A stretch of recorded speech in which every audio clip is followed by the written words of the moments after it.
सुरभि का पति रामू एक नंबर का बेवड़ा आदमी था। वो आए दिन पीकर घर में तमाशा करता।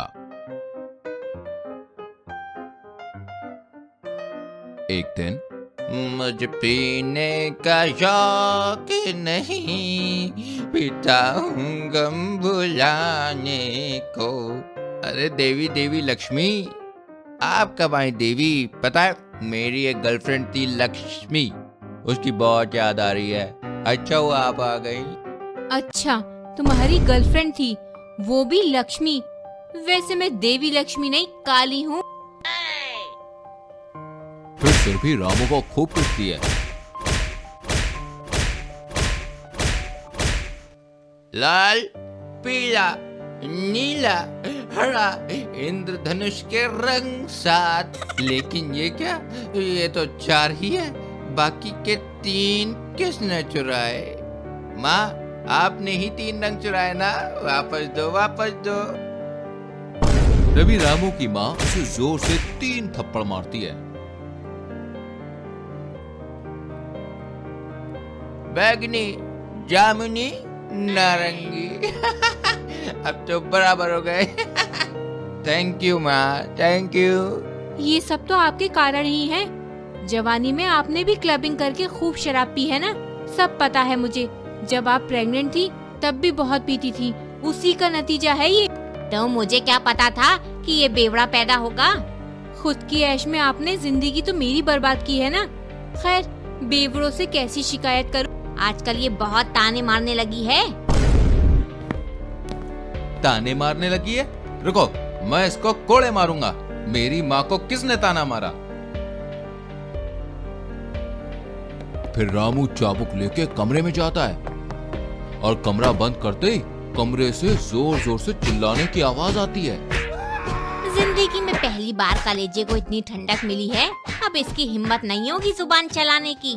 अरे माँ, बहुत धोया, बहुत धोया। देखना उस जालिम ने क्या हालत कर दी।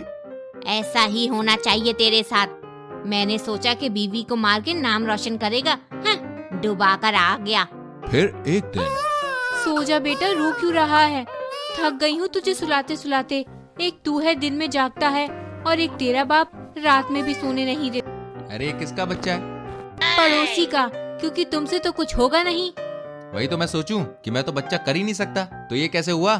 हाँ, याद आया, याद आया, ये तो मेरा ही बच्चा है। अरे ये उसी रात हुआ था ना, जब हम बारिश में भीग रहे थे और हमें रात में रुकने की जगह नहीं मिली थी, तो हम ओयो रूम में गए थे, क्योंकि मैं तुम्हें घर नहीं लेके आ सकता था, है ना, है ना? ये बेवड़ा ना जाने किसके साथ मुँह काला करके आया है। अब मैं इनको कूटूंगी। तो सासू माँ, आप मत उठ जाना। मेरी तरफ से भी 2-4 लात घुसे लगा देना। नाम डुबा दिया अपने बाप का। फिर जैसे ही सुरभि राजू को मारने जाती है, वो भाग जाता है। वहीं सुरभि जमीन पर बैठकर रोने लगती है। क्या हुआ बहू, ऐसे क्यों रो रही है? रोऊं नहीं तो क्या करूं माँ जी? जिसका पति शराब के नशे में धुत रहता है, उस औरत को किस चीज का सुख मिलेगा? ये 24 घंटे शराब के नशे में रहते हैं। बच्चों पर बुरा असर पड़ेगा। आज तो आप हैं, कल को क्या होगा? हमारी तो जिंदगी ही बर्बाद हो गई। किसी चीज का सुख ही नहीं है मेरे जीवन में। कुछ काम नहीं करते, मेरी भी कमाई शराब में उड़ा देते हैं। चिंता मत कर, सब सही हो जाएगा। वहीं अगले दिन, बहू, मेरा बेटा बहुत बड़ा शराबी है। वो ना मेरी अरबों की प्रॉपर्टी बर्बाद कर देगा। वो मेरी सीक्रेट प्रॉपर्टी है। एक काम कर, ये ले, ये मेरी वसीयत है। अब से सब कुछ तेरा। अगर वो बेवड़ा सुधरेगा तभी उसे कुछ मिलेगा, वरना जाने दे। सही कहा माँ जी आपने। मैं तो सोच रही हूँ वो किसी काम के ही नहीं है, घर से निकाल देती हूँ, और जब मैं इतनी अमीर हूँ तो कोई अमीर पति ढूंढ ही लूँ। वहीं राजू चुपके से सब कुछ सुन रहा होता है।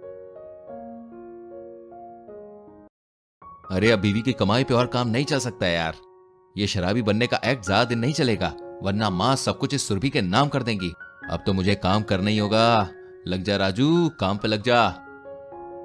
फिर राजू शराबी बनने की एक्टिंग छोड़ देता है और प्रॉपर्टी के लालच में ही सही काम करके अपनी गृहस्थी में लग जाता है।